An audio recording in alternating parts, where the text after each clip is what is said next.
Assalamualaikum warahmatullahi wabarakatuh. Halo semuanya, perkenalkan nama saya Cahaya Raya dengan NIM C1G024100068. Dalam video ini, saya akan membahas bagaimana kelapa sawit diolah, dikemas, dan diawetkan hingga sampai ke tangan konsumen. Proses pengolahan, pengawetan, hingga pengemasan minyak kelapa sawit. Sebelum kita mulai ke materi, tahukah kalian Indonesia adalah produsen kelapa sawit terbesar di dunia? Kelapa sawit menghasilkan dua jenis minyak utama, yaitu CPO dan PKO. Namun, proses untuk mengubah tandan sawit menjadi produk siap pakai cukup melalui proses yang panjang dan sangat kompleks. Berikut transformasi tandan buah segar menjadi minyak kelapa sawit. Yang selengkapnya akan dibahas ke slide selanjutnya. Proses pengolahan kelapa sawit yang pertama yaitu penerimaan dan penyortiran TBS. Langkah pertama dalam pengolahan kelapa sawit dimulai dari penerimaan tandan buah segar atau TBS di pabrik, meliputi yang pertama penerimaan di pabrik, yang kedua pemeriksaan mutu TBS, yang ketiga sampling dan grading. Kemudian yang kedua ada sterilisasi atau perebusan. Sterilisasi adalah proses perebusan tandan buah segar atau TBS dengan uap bertekanan tinggi untuk mempersiapkan buah sawit sebelum diolah lebih lanjut. Ini merupakan langkah kedua setelah penerimaan TBS di pabrik kelapa sawit. Proses perebusan atau sterilisasi yang dilakukan dalam bejana bertekanan sterilizer menggunakan uap air jenuh atau saturated steam. Sterilisasi bertujuan menghentikan laju aktivitas enzim, melepaskan buah dari tandannya, menurunkan kadar air, dan lain-lain. Kemudian tahap ketiga yaitu proses dressing atau perontokan. Setelah sterilisasi, tandan buah memasuki tahap perontokan di dalam mesin thresher. Proses ini memisahkan buah dari tandannya dengan memanfaatkan gaya sentrifugal dan benturan mekanis.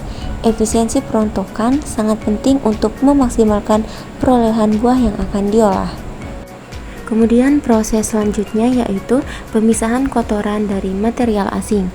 Buah yang telah terlepas kemudian melalui proses pembersihan atau menghilangkan kotoran, daun, dan material asing lainnya. Tahap ini menggunakan kombinasi ayakan dan hembusan udara untuk memastikan hanya buah berkualitas yang melanjutkan ke proses berikutnya. Proses selanjutnya yaitu proses pelumatan atau digesting. Digester yaitu alat berbentuk silinder vertikal dilengkapi dengan pisau atau pengaduk berputar atau agitator.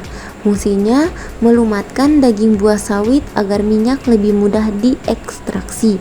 Buah sawit yang telah bersih dimasukkan ke dalam digester di mana terjadi proses pelumatan pada suhu 90-95 derajat Celcius. Proses ini bertujuan memecah sel-sel mesokarp yang mengandung minyak, memudahkan ekstraksi pada tahap selanjutnya. Kemudian ada ekstrak minyak dengan pressing. Pressing adalah proses pengepresan massa buah sawit yang telah dilumatkan di dalam digester menggunakan alat pengepres atau screw press. Tujuannya adalah untuk mengeluarkan minyak sawit kasar CPO crude palm oil dari campuran serat, minyak, dan biji. Massa buah yang telah dilumatkan kemudian dipres dengan tekanan tinggi untuk mengekstrak minyaknya. Proses ini menghasilkan dua produk, minyak kasar yang mengandung kotoran dan ampas pres yang akan diproses lebih lanjut. Kemudian klarifikasi dan pemisahan kotoran. Klarifikasi adalah proses pemurnian minyak sawit kasar CPO hasil pressing dengan cara memisahkan kotoran padat dan air dari minyak. Tujuan utamanya adalah untuk mendapatkan minyak sawit murni sebelum penyimpanan atau pemrosesan lebih lanjut. Minyak kasar hasil pengempaan memasuki tahap klarifikasi, di mana kotoran dan air dipisahkan melalui proses pengendapan dan sentrifugasi. Suhu dijaga pada kisaran 90-95 derajat Celcius. Proses selanjutnya yaitu pemurnian dan pengeringan. Setelah tahap klarifikasi, minyak sawit kasar crude palm oil atau CPO masih mengandung sedikit air dan kotoran halus. Pemurnian akhir dilakukan untuk menurunkan kadar air dan menyempurnakan mutu minyak. Kemudian sistem penyimpanan CPO. CPO yang telah dimurnikan disimpan dalam tangki penyimpanan dengan suhu terkontrol sekitar 50 derajat Celcius untuk mencegah pemadatan, pengawetan dan penyimpanan. Untuk menjaga kualitas selama distribusi, digunakan metode penyimpanan yang baik, simpan dalam suhu ruangan atau dingin, hindari sinar matahari secara langsung. Gunakan antioksidan alami seperti vitamin E untuk memperlambat oksidasi. Setelah melalui serangkaian proses penyaringan, pemurnian, dan klarifikasi, minyak sawit yang telah bersih dan siap dikonsumsi akan memasuki tahap akhir yaitu pengemasan. Pengemasan untuk konsumen rumah tangga.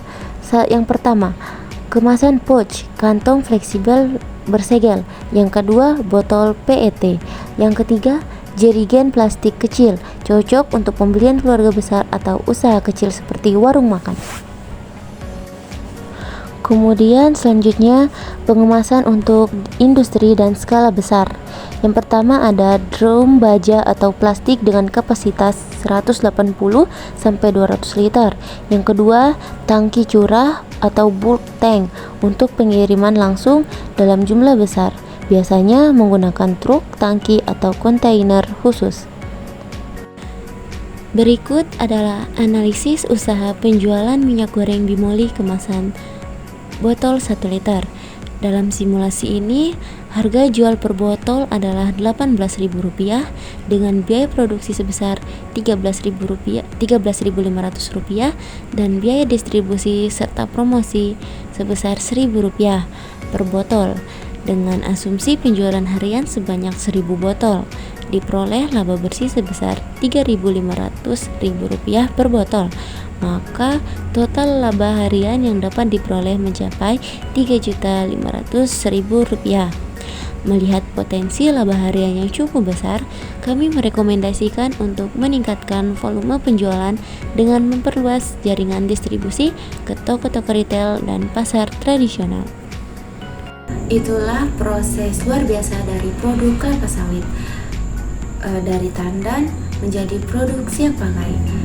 Dengan pengolahan yang efisien, pengemasan yang tepat, serta pengawetan yang cermat, kelapa sawit dapat menjadi salah satu komoditas yang paling berharga di dunia. Sekian video dari saya. Terima kasih atas perhatiannya. Wassalamualaikum warahmatullahi wabarakatuh.